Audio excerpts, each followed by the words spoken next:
নমস্কার, আপনাদের সবাইকে স্বাগত। গতকাল ছিল ঠাকুর শ্রী শ্রী রামকৃষ্ণ পরমহংসদেবের 190তম জন্মতিথি উৎসব। আজ আমি আপনাদের ঠাকুর রামকৃষ্ণদেবের একটি ছবি এঁকে দেখাচ্ছি। ছবিটা আমি প্রথমে পেন্সিল দিয়ে এঁকে নিয়েছিলাম। এবার পুরো ছবিটাতে আমি খুব হালকা একটা টোন দিয়ে নিচ্ছি।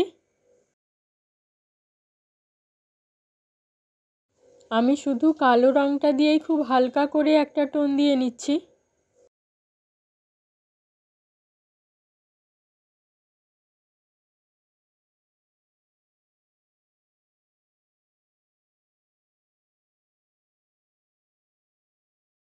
এবার চোখ দুটো করে নেব।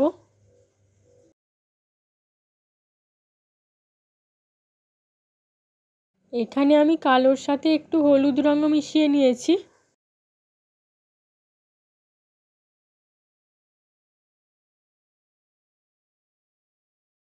এবার নিচের দিকে আমি হলুদ রঙের কাপড় করে নিচ্ছি।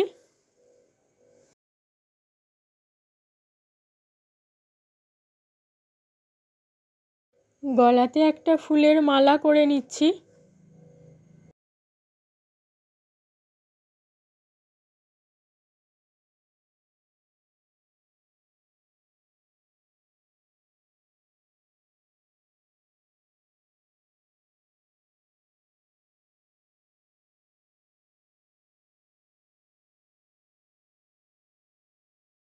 ফুলগুলোতে একটু ডিটেলিং করে নেব।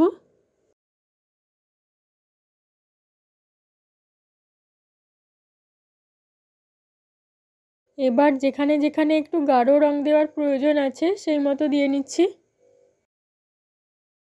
ছবিটা কমপ্লিট হয়ে গিয়েছে, পুরো ছবিটা আপনাদের দেখিয়ে দেব। আমার আঁকা ঠাকুর রামকৃষ্ণদেবের এই ছবিটি আপনাদের কেমন লেগেছে কমেন্ট করে অবশ্যই জানাবেন। আর এই রকম অনেক নতুন নতুন ছবি দেখতে চাইলে আমার চ্যানেলটাকে অবশ্যই সাবস্ক্রাইব করে রাখতে হবে। ধন্যবাদ।